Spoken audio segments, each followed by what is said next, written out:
아모스는 짐을 운반하다라고 하는 이름의 뜻을 가지고 있어요.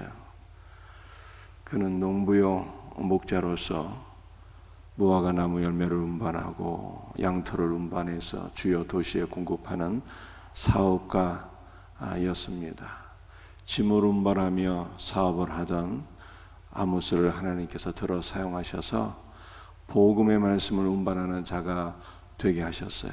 그는 이상을 보고 하나님의 말씀을 보고 듣고 은혜 받은 말씀을 운반했습니다. 그는 이스라엘 모든 지역과 계층과 사람들에게 하나님의 말씀을 선포했어요. 교회의 사명은 하나님의 말씀을 선포하는 것입니다. 오늘 하루도 이번 한 주도 주님의 말씀을 운반할 수 있는 복된 성도들이 되시기를 다시 한 번 더 주의 이름으로 축복합니다. 이 아모스는 이스라엘 주변 지역들에 대한 심판의 메시지를 보여주고 있습니다. 하나님께서는 아모스 1장에서 다메섹의 죄를 지적하시면서 그를 심판하셨어요. 다메섹의 죄는 길르앗, 요단 동편에 있는 두 지파 반을 너무 과도하게 마치 타작기가 곡식을 타작하듯이 이스라엘 백성들을 과하게 핍박한 것이 죄였습니다. 그러므로 하나님께서 다메섹을 심판하셨다는 거예요. 여러분들 요단 동편에 살던 두 지파 반은 왜 고난을 당하게 된 것입니까? 그것은 요단 동편은 아주 좋은 목초지가 있는 땅이었어요. 그들은 가나안에 건너기보다는 우양을 기르기에 최적화된 요단 동편 땅을 선택하고 그곳에 살기를 기뻐했습니다. 그들은 요단을 건너는 일에는 관심이 없었어요. 이것은 오늘날 우리가 그리스도와 함께 죽고 그리스도와 함께 다시 사는 예수 그리스도에는 관심이 없고 물질에만 관심이 있는 기복신앙인 것을 보여주고 있습니다. 성도가 기복신앙에 빠지게 되면 하나님께서 징계하시는 것을 보여주고 있어요. 여러분들 우리는 그리스도와 연합되어서 가나안을 정복하는 거예요. 하나님의 나라를 세우는 것이 우리의 삶의 목적이 되어야 돼요. 우리는 그곳에서 하나님의 나라를 세우면서 우리가 궁극적으로 거룩한 새 예루살렘, 생명이신 그리스도와 연합되는 삶의 비전을 갖고 그 복된 삶으로 나가야 될 것을 성경 우리에게 말씀하고 있는 것입니다. 우리 모두가 새 예루살렘으로 생명이신 예수 그리스도와 연합되고 그리스도와 연합되어서 우리의 신랑 되신 그리스도와 연합되어서 그분의 모든 풍성을 누리는 것이 우리의 기쁨이요 우리의 목적되는 귀한 은혜가 있기를 주 예수의 이름으로 축복합니다. 오늘 아모스 2장 9절 말씀 다시 한번 읽어드립니다.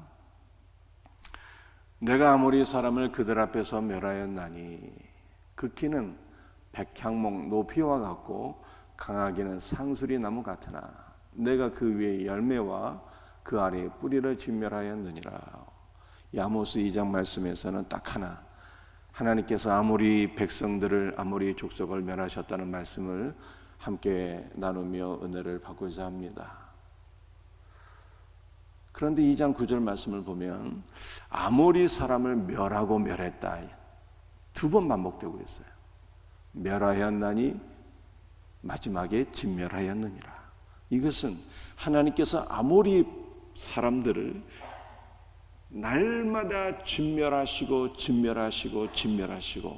마침내는 완전히 진멸하셨다는 거예요. 하나님께서 아모리 사람을 왜 그렇게 미워하셨을까요?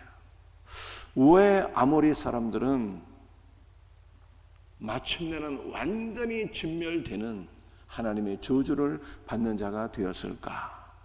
이것을 한번 생각해 보고자 하는 것입니다. 아모리 사람들에 대한 얘기가 2장 9절에 이렇게 나와 있죠. 그 키는 백향목 높이와 같고, 여러분들 백향목 한 40m 정도 자라게 되거든요.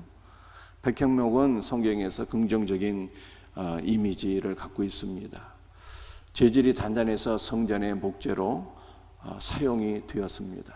그러나 여기서 백향목은 부정적인 이미지예요. 그 키가 백향목 높이와 같아 40m까지 자라게 되는데 아모리의 교만을 보여주고 있는 것입니다. 강하기는 상수리 나무 같으나, 여러분들 이 상수리라고 하는 단어 자체가 강하다는 뜻이에요. 백향목과 상수리 이 두 단어 모두가 아모리의 강함과 교만을 가리키고 있는 것입니다. 그러므로 하나님께서 아모리 사람을 진멸하셨는데 그 위에 열매와 그 아래의 뿌리, 열매와 뿌리는 아모리의 모든 것을 가리키는 거예요.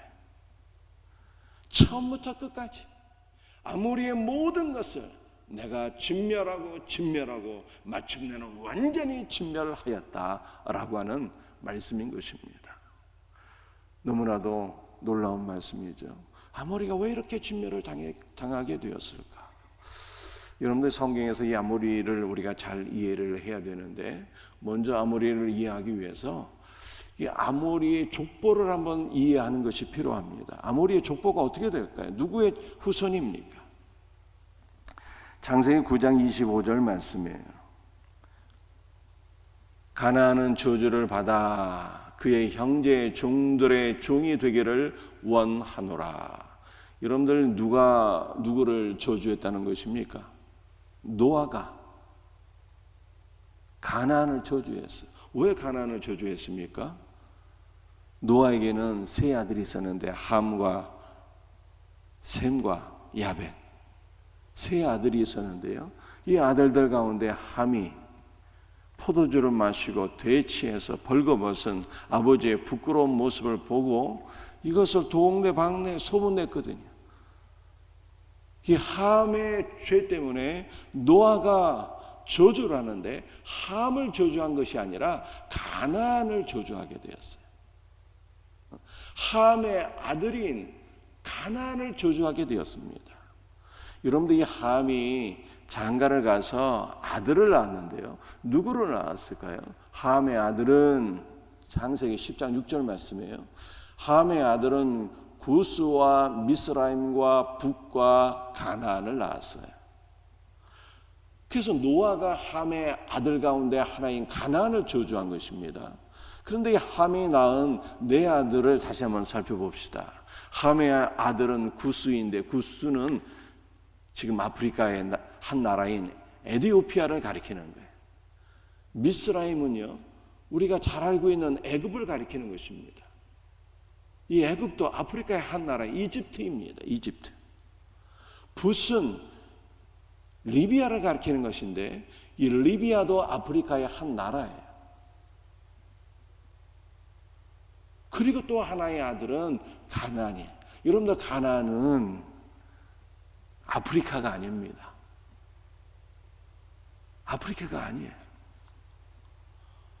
그래서 우리는 흔히 아프리카 대륙에 있는 사람들이 노아의 저주를 받았다 이렇게 생각하고 있는데 성경 그렇게 말씀하고 있잖아요. 함의 아들들 가운데 구스와 미스라임과 붓은 저주를 받지 않았습니다. 다시 말해서 아프리카 사람들은 저주를 받은 백성들이 아니에요. 저주를 받은 것은 가나안이 저주를 받았는데 이 가나안이 누구를 낳게 됐는가 하면은 아모리를 낳게 됩니다. 여러 아들을 낳게 되는데 그 중에 가장 중요한 아들이 아모리를 낳게 되는 거예요.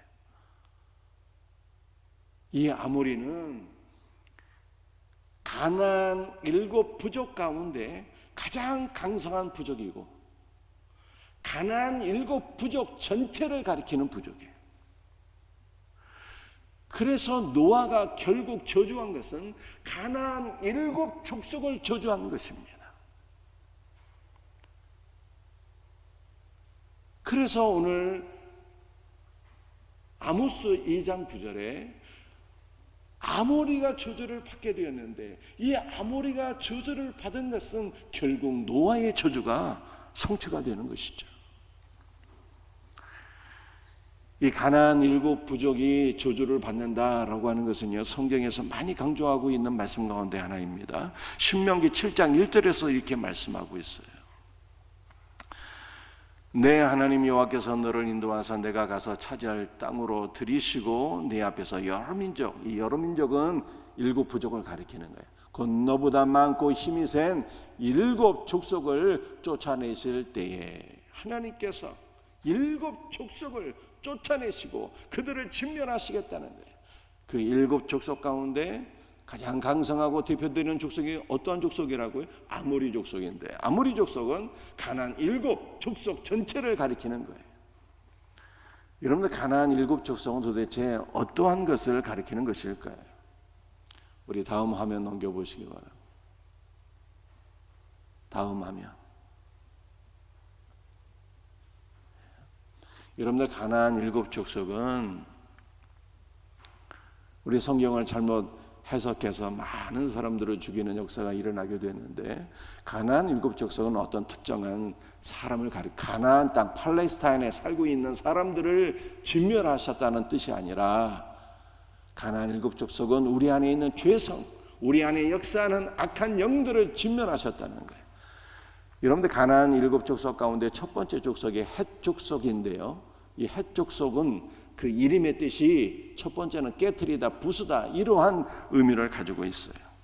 이 헷 족속은 히타이트 족속을 말하는 것이는데, 이 히타이트 족속은요, BC 10세기에 강력한 철기 문명을 가지고 지역의 두려움이 되었, 메소포타미아로부터 시작해서 10세기에 팔레스타인 전체 강력한 철기 문명으로 이 지역을 점령하며 두려움이 되었던, 두려움의 대상이 되었던 그 족속을 가리키고 있는 것입니다.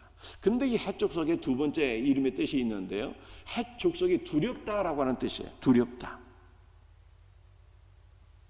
여러분들, 오늘 우리에게 두려움을 가져다 주는 영이 있는 거예요. 요즘 많은 사람들이요, 공황장애와 같은 질병을 가지고 있습니다. 여러분, 공황장애가 무엇입니까? 공황장애는 두려움을 가리키고 있는 거예요. 갑자기 찾아오는 두려움이에요. 죽을 것 같은 두려움입니다. 공황장애에 시달리고 있는 분들이 얼마나 많은지 몰라요. 근데 이 두려움은요, 헷 족속은 두렵다는 뜻인데, 이 두려움은 한 걸음 더 나아가서 영적인 두려움인 거예요. 영적 두려움. 예수 그리스도 안에 있으면 기쁨이 넘칩니다. 감사가 넘쳐요. 생명이 넘칩니다. 그러나 귀신을 섬기는 자들, 귀신의 지배 안에 있는 자들은요, 두려운 거예요. 두려움으로 섬기는 거예요. 영적 두려움이 있습니다. 하나님께서 아모리 족속을 진멸하고 진멸하시겠다고 말씀하고 있잖아요. 아모리는 아모리만 가리키는 것이 아니라 가나안 일곱 족속 전체를 가리키는 것인데, 하나님께서 우리 안에 역사하는 두려움의 영들을 진멸하고 마침내 진멸해 주시겠다는 말씀이니 얼마나 이것이 복음입니까? 오늘 이 시간에 우리 안에 역사하는 모든 영적 두려움이 예수 그리스도의 은혜로 다 물러가는 역사가 있기를 주 예수의 이름으로 축복합니다. 여러분들, 가나안 7족속 가운데 두 번째 족속은 기르가스 족속이에요. 여러분들, 기르가스는 진흙탕이라고 하는 뜻을 가지고 있습니다. 이 혼돈과 무질서를 가리키는 것입니다. 기르가스 족속은 우리의 삶에 진흙탕같이 앞을 볼 수 없도록 혼돈함을 주는 거예요. 내가 어디로 갈지 알지 못하는 것입니다. 결국 기르가스는 우리의 삶의 우선순위를 놓치게 하는 거예요. 혼돈과 무질서 속에 있어서 내 삶을 내가 어떻게 풀어가야 할지 알지 못하는 거예요. 우선순위를 알지 못하니까 그 삶이 실타래처럼 얽히게 되고 결국 혼돈과 무질서와 좌절 속에 더욱더 깊이 빠지게 되는 것입니다. 여러분들, 우선순위를 알아야 우리의 삶의 문제가 해결되는 거예요. 성경을 보게 되면 에서를 가리켜서 망령된 자라고 표현하고 있습니다. 망령되었다는 것은 영이 망했다는 뜻이에요. 에서는 왜 영이 망한 자가 되었습니까? 우선순위를 알지 못했어요. 그는 우선순위를 알지 못해서 장자권을 팥죽 한 그릇과 바꿔버리고 말았잖아요. 여러분들 장자권이라고 하는 것은 무엇입니까? 장자 대신 예수 그리스도로 말미암아 주어지는 모든 영적인 은혜와 축복을 가리키는 거예요. 예수 그리스도 안에서 주어지는 모든 영적인 축복을요, 팥죽 한 그릇에 바꿔버리고 말았어요. 주 예수 그리스도보다 물질을 더 귀하게 여기는, 무엇이 중요한지를 알지 못하는 이런 사람은 결국 혼돈과 무질서 속에, 좌절과 절망 속에 더욱더 깊이 빠지게 되는 것입니다. 오늘 우리 주님께서 우리의 삶에 있는 모든 영적인 무질서와 혼돈을 멸하시고 우리 삶에 무엇이 중요한가를 깨닫게 하시고 우리가 예수 그리스도 안에서 우리의 모든 실타래처럼 얽힌 우리의 복잡한 삶들이 주 예수의 은혜로 깨끗하게 풀려지는 역사가 일어나기를 주님의 이름으로 축복합니다. 여러분들, 가나안은 낮아지다, 천하게 되다 라고 하는 뜻이에요. 이 단어 자체가 그런 의미를 갖고 있어요.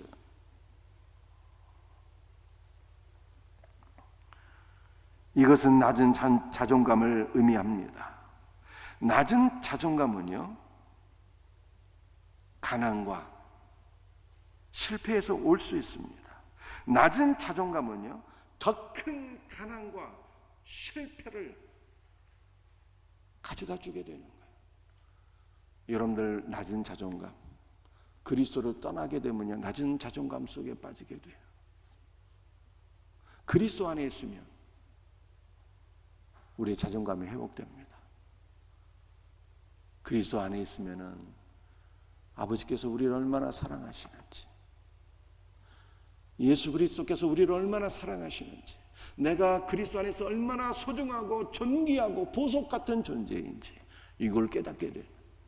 우리의 모든 낮은 자존감이 치료가 되는 역사가 일어나게 됩니다.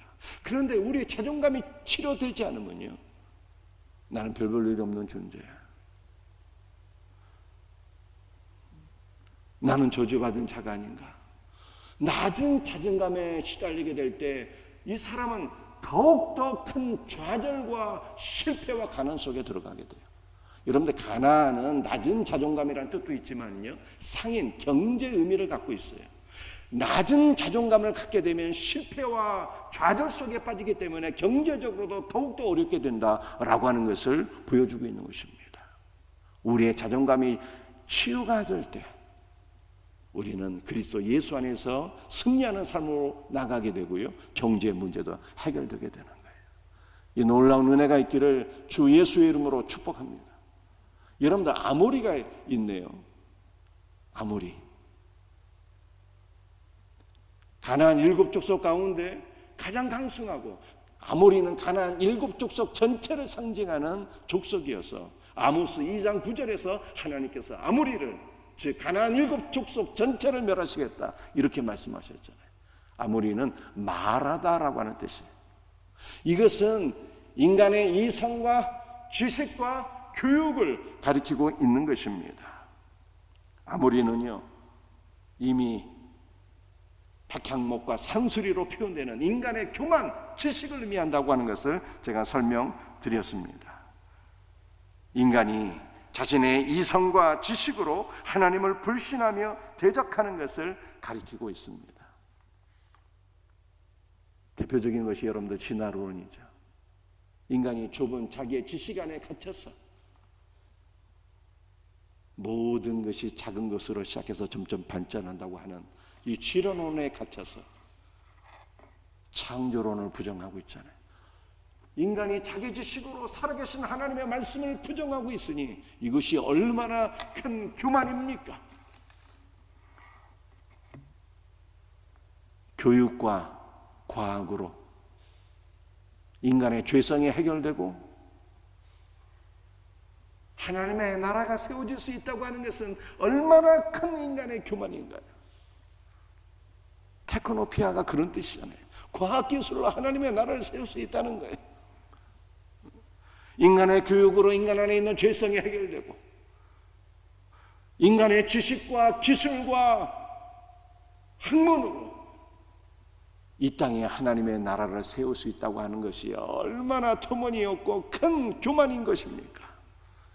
인간의 이러한 교만을 하나님께서 대적하시고 진멸하고 또 진멸하시겠다, 이렇게 말씀하고 있어요. 사랑하는 성도들이, 오늘 시간 여러분들이 여러분의 지식으로 하나님의 말씀을 판단하는 이 모든 교만들이 주 예수 그리스도의 이름으로 다 진멸되기를 주님의 이름으로 축복합니다.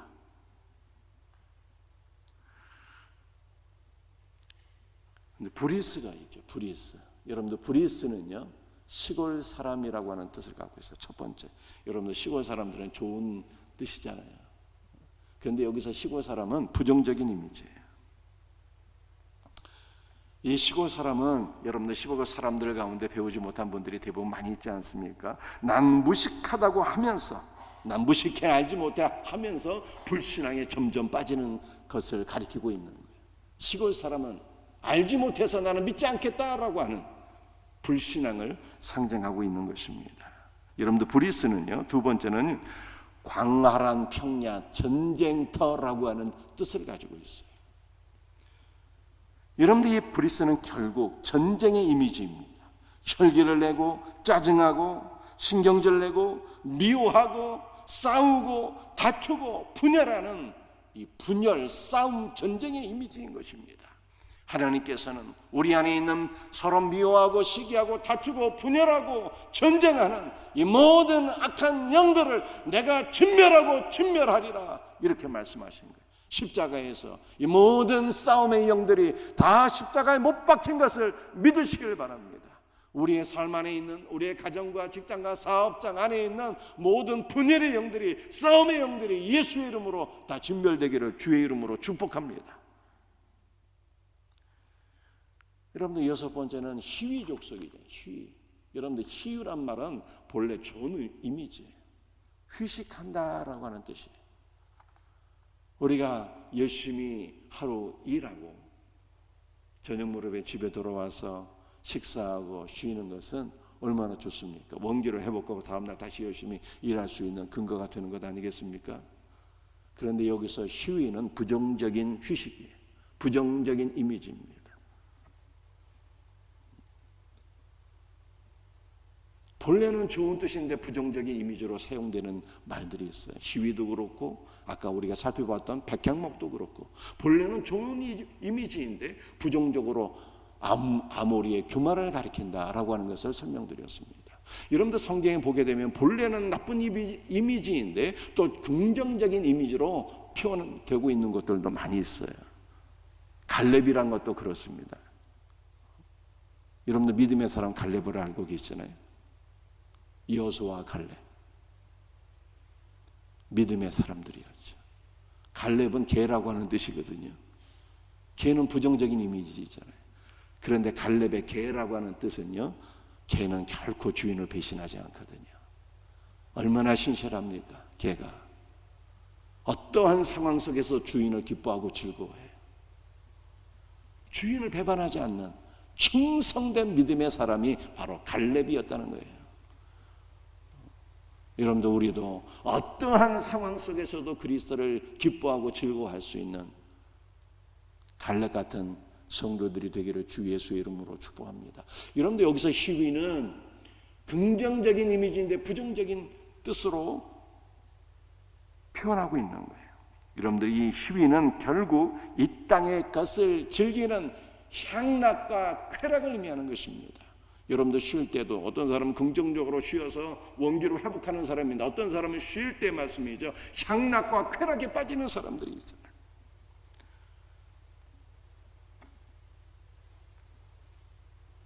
예수를 감상합니다.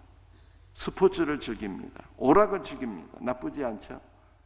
그런데 그리스도보다 이 모든 것들을 더 사랑하게 되면, 예술도 오락도 스포츠도 그리스도보다 더 사랑하게 되면 이게 향락이 되고 쾌락이 되는 거예요. 그리스도보다 더 즐거워하고 기뻐하는 모든 것들이 저주를 받기를 주 예수의 이름으로 축복합니다. 여러분들, 희위는요, 향락과 쾌락이에요.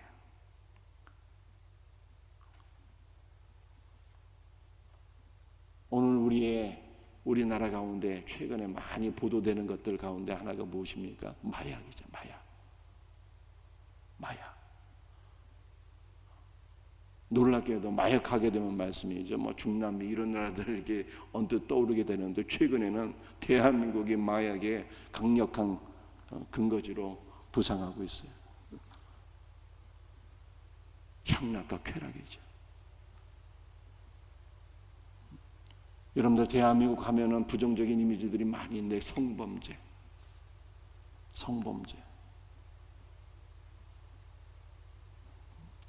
우리나라 안에 젊은 세대 안에 여러분들 역사하는 동성애를 옹호하다 못해 차별금지법까지 제정하려고 하는 이 악한 세력들, 이 모든 향락에 빠지고 쾌락에 빠지는 모든 악한 사람들이 예수 그리스도의 십자가에 못 박히고 진멸되기를 주의 이름으로 축복합니다. 여부수, 마지막 7족속이죠. 여부수, 짓밟다, 타작마당, 이런 뜻을 가지고 있어요. 여러분들 여부수의 타작마당 기억나십니까? 다윗이 이곳에서 번제와 화목제를 드렸잖아요. 여부수의 타작마당. 왜 다윗이 여부수의 타작마당에서 번제와 화목제를 드렸습니까? 이것은 다윗이 교만해서 인구를 계수하는 바람에 하나님 앞에 심판을 받아서 이 여부수 타작마당 이스라엘에 큰 전염병이 임했기 때문입니다. 여러분들 하나님의 심판 가운데 전염병이 오게 되었어요. 하나님의 심판이 있을 때 반응이 두 가지로 나타나요. 믿음의 사람들은 하나님의 심판이 있게 될 때 회개합니다. 하나님 앞에 자신의 죄를 깨닫고 회개하며 번제를 드리고 화목제를 드리잖아요.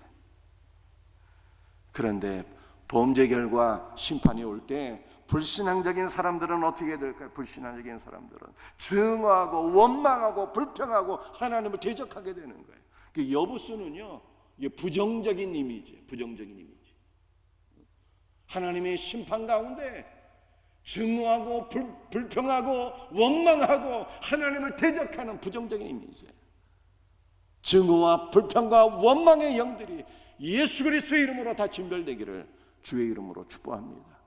그러니까 하나님께서는요, 어찌 사랑의 하나님께서 눈에 보이는 사람을 진멸하시겠어요? 이 땅에 있는 모든 사람들이 예수 믿고 구원받기를 기뻐하시는 하나님이십니다. 하나님께서 가나안 7족속을 진멸하시겠다고 하는 우리 안에 있는 죄성, 우리 안에 있는 악한 영들을 하나님께서 진멸하시겠다 이렇게 말씀하고 있는 거예요. 두려움의 영들을 진멸하시고 우선소리를 알지 못하고 혼돈과 무지성에 빠지고 인간의 좁은 지식으로 하나님을 대적하는 약한 영들, 낮은 자존감, 싸우고 분열하는 것들, 향락과 쾌락과 증오와 불평과 원망의 영들을 주님께서 진멸하시겠다 이렇게 말씀하고 있는 거예요. 여러분들 이 악한 영들이 어떻게 진멸을 될까요? 아모스 2장 9절 말씀 다시 한번 보시겠습니다. 우리가 진멸하는 게 아니에요. 내가가 2번 반복되고 있어요. 내가 아모리 사람을, 내가 그의 열매와 그 아래의 뿌리를, 내가 그 누구냐? 하나님께서 내가 진멸하겠다. 하나님께서 오늘 우리 안에 있는 모든 악한 영들을 진멸하시기를 주의 이름으로 축복합니다.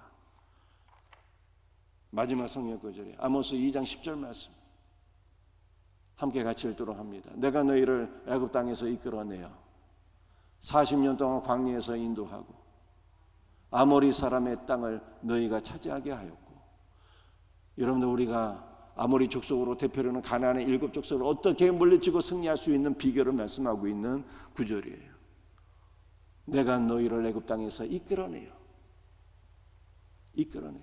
여러분들 이끌어낸다고 하는 단어가 올라라고 하는 단어인데요, 그야말로 올라간다는 뜻이에요. 여기에서 번제라고 하는 단어가 나왔어요. 이끌어내어가 히브리어로 올라라는 뜻인데 이 올라가 번제라는 뜻을 가지고 있어요. 여러분들 애굽 땅은 어떠한 땅입니까? 애굽 땅은 우상 숭배의 땅이었어요. 우상 숭배의 삶에서 하나님 앞에 번제를 드리는, 하나님을 예배하는 삶으로 나갈 때 아모리를 비롯한 가나안의 모든 7 족속들, 악한 영들이 진멸될 것을 믿으시기를 바랍니다. 하나님을 예배하는 자가 되세요. 내가 너희를 애굽 땅에서 이끌어내어 40년 동안 광야에서 인도하고, 광야는 다바르라고 하는 단어인데 이것은 말씀을 듣다라고 하는 뜻이에요. 하나님을 예배하고 말씀을 들어야 돼요. 하나님을 예배하고 말씀을 듣게 될 때 모든 악한 영들이 십자가에 못 박히는, 우리 안에 그리스도 예수의 은혜와 생명이 넘치게 되는, 우리 존재 자체가 새롭게 되는 역사가 일어나게 될 것을 믿으시기를 바랍니다. 말씀을 마치겠어요. 여러분들, 우리 주님께서는 우리의 존재 자체를 완전히 새롭게 하시는 분이에요. 이전 것은 지나가고 새 피조물이 되게 하시는 거예요. 우리 안에 있는 모든 악한 죄성들, 모든 악한 영들을 물리치시고 우리를 그리스도 예수로 새롭게 거듭나게 하시는 분이십니다. 이 놀라운 은혜가 오늘 우리 모두에게 임하기를, 우리 안에 있는 모든 악한 영들이 십자가에 못 박히기를 주 예수 그리스도의 이름으로 축복합니다. 기도하시겠습니다.